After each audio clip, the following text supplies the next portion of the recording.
Oiê! Chega mais porque tá no ar o nosso Band Placar com oferecimento BandBet.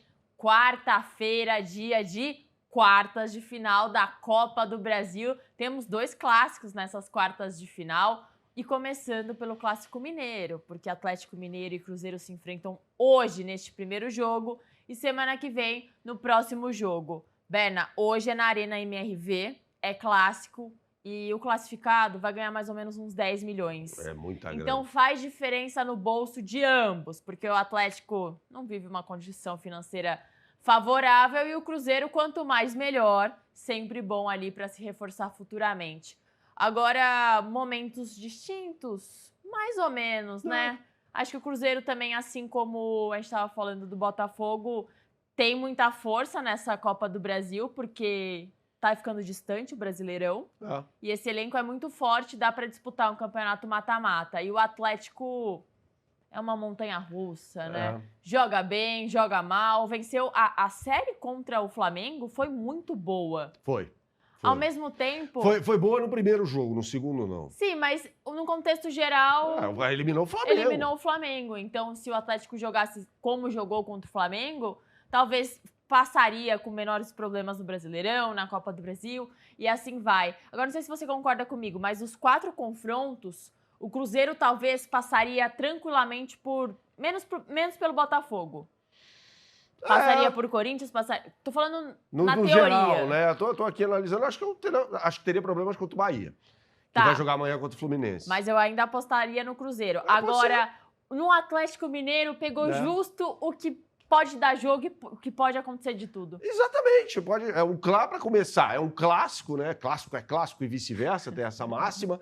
Mesmo sendo um jogo no campo do Galo, né? Na arena que você vê na imagem, eu vejo assim, um jogo bem aberto. Sim. Lembrando que é torcida única em Minas Gerais, então tem mais esse ingrediente, campo sintético, alguns elementos ali favoráveis ao Atlético Mineiro, sem dúvida nenhuma. Agora, a grande questão do Galo é como o técnico Cuca vai armar o sistema defensivo hoje, né? Porque não sabe, quer dizer, ele já sabe, a gente não sabe se o Lianco vai para o jogo ou não. Acho que não. E se não jogar o Lianco, vai jogar o Vitor Hugo. Ali você tem uma queda muito grande. A boa notícia para o Cuca, que você vê na imagem, é o retorno do Júnior Alonso, né?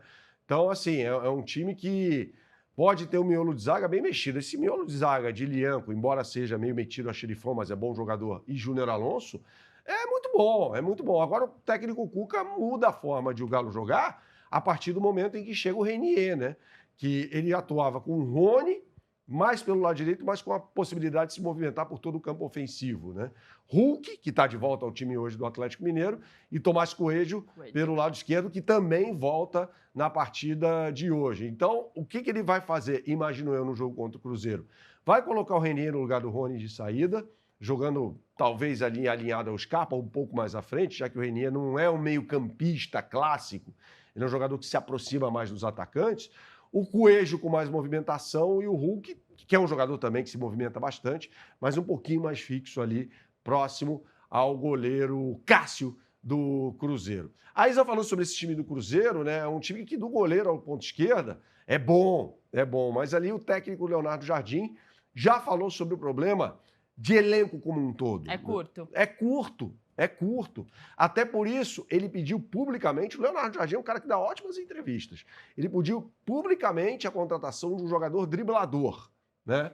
E aí, o Pedrinho BH com o Paulo Pelaipe, os dois foram às compras e trouxeram o Luiz Sinisterra, ponta colombiano de 26 anos de idade, que estava na Premier League, estava no Bournemouth.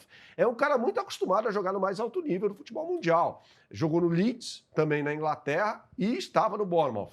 É bom jogador, é aquilo que ele quer. É um jogador driblador, arisco e tal.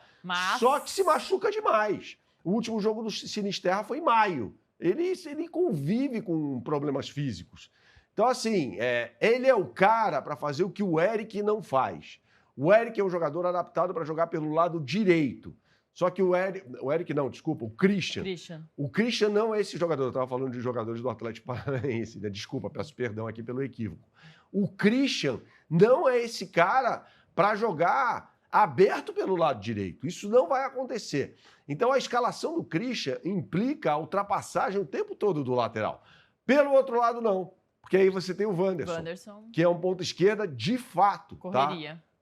correria, mano a mano, vai à linha de fundo, abre o campo na lateral. Então, o que queria o técnico Leonardo Jardim era justamente esse homem para executar esse papel lá pelo lado direito. O Sinisterra pode jogar nas duas, tá? Embora seja destro. Então, eu acho que é uma boa contratação, mas assim, vai precisar entregar desempenho. Esse cara aqui, né, Isa? Caio Jorge, cheio de moral. Absurdo. Caio Jorge e Matheus Pereira. Muito bons, muito bons. E o Caio Jorge, cheio de moral, porque vai estrear com a camisa da seleção brasileira. Lembrando que, essa é uma estatística boa até para você pensar na hora de fazer a sua fezinha nesse jogo.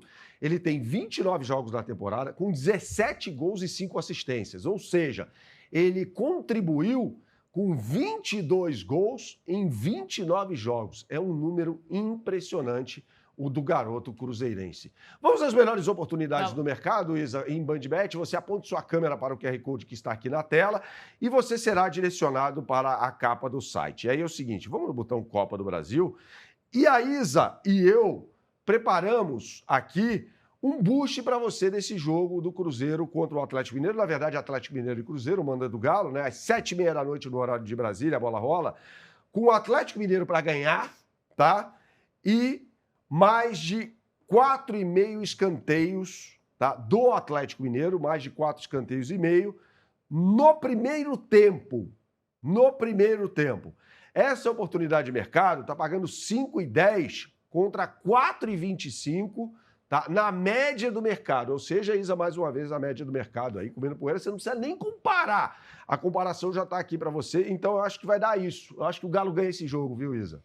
Olha, acho que vai ser bem difícil, mas podemos ir de Galo nesse primeiro jogo. Vamos de Galo nessa? Então não se esqueça de fazer a sua fezinha no site da BandBet. A gente sai de Belo Horizonte e vai para o Rio de Janeiro, num voo de cerca de 1 hora de duração, rapidinho. Só que aqui a gente vai em 10 segundos, né, Isa? Para falar sobre Vasco da Gama e Botafogo.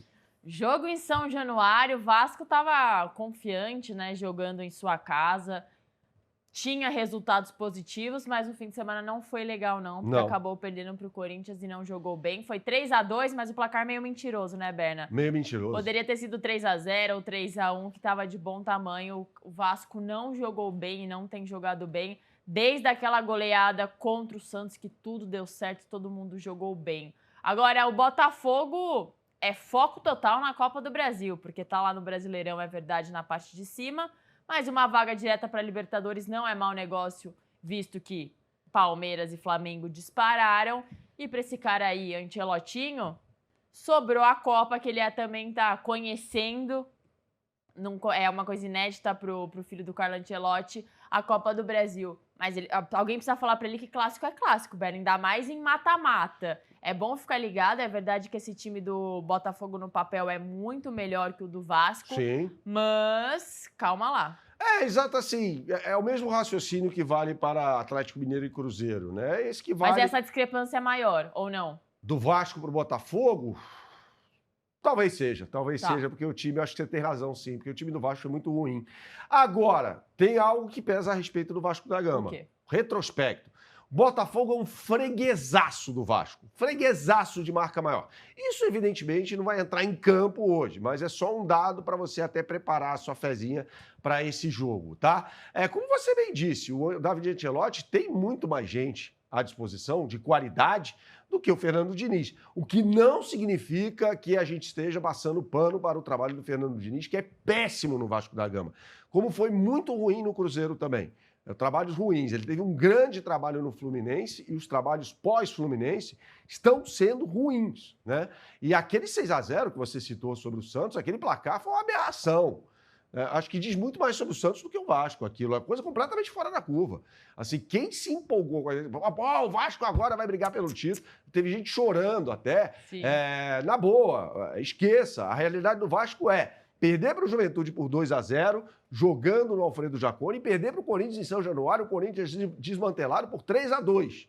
Então, assim, essa é a realidade hoje do Vasco da Gama. O Botafogo, como você bem disse, vem de uma eliminação com um dedo do David Ancelotti no jogo contra a LDU em Quito, no Casablanca. Ele ficou com medo, sei lá, da altitude, sei lá o que aconteceu, quis jogar com o regulamento embaixo do braço, com aquela vitória que já tinha sido apertada sobre a LDU no Rio de Janeiro, com a LDU jogando melhor do que o Botafogo, e a LDU acabou com o Botafogo com aquele esquema muito ofensivo, né? A boa notícia para o Botafogo é o retorno do Arthur na ponta direita, jogador que não entrou na partida contra o Juventude. Montoro deve jogar na esquerda com o Arthur Cabral, esses caras acima, né, na planificação tática de Marlon Freitas e Danilo. Danilo não está jogando bem com a camisa do Botafogo, aliás. Pelo lado do Vasco da Gama, acho que a boa notícia é o retorno provável, né, do Paulo Henrique, que ficou fora dos jogos contra a Juventude, e Corinthians. Né? Contra o Corinthians, o Pumita, o substituto dele, foi uma lástima, né? O Corinthians deitou e rolou por ali. Isa, vamos às melhores oportunidades do mercado? Lá. Vamos lá?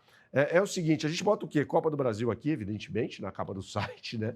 É lógico que você vai apontar sua câmera para o QR Code que está aqui na tela e você será direcionado para a capa do site da BandBet. Isa, vamos na simples aqui. Vamos. Que é o seguinte, o Vasco da Gama, o machão da Gama, tá pagando 3,15. Alta.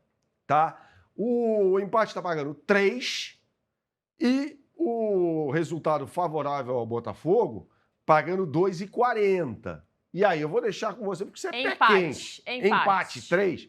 A Isa é pé quente. Empate. A Isa tá acertando tudo. Então, vai na da Isa aqui, porque ela vai acertar. Muito provavelmente, um resultado bem factível esse. Aliás, o empate do Botafogo jogando em São Januário, em que pese o fato de Botafogo ser um senhor freguês do Vasco da Gama. O que você sempre fala por aqui? Tem que jogar com responsabilidade, é só para maiores de 18 anos. Valeu! Valeu!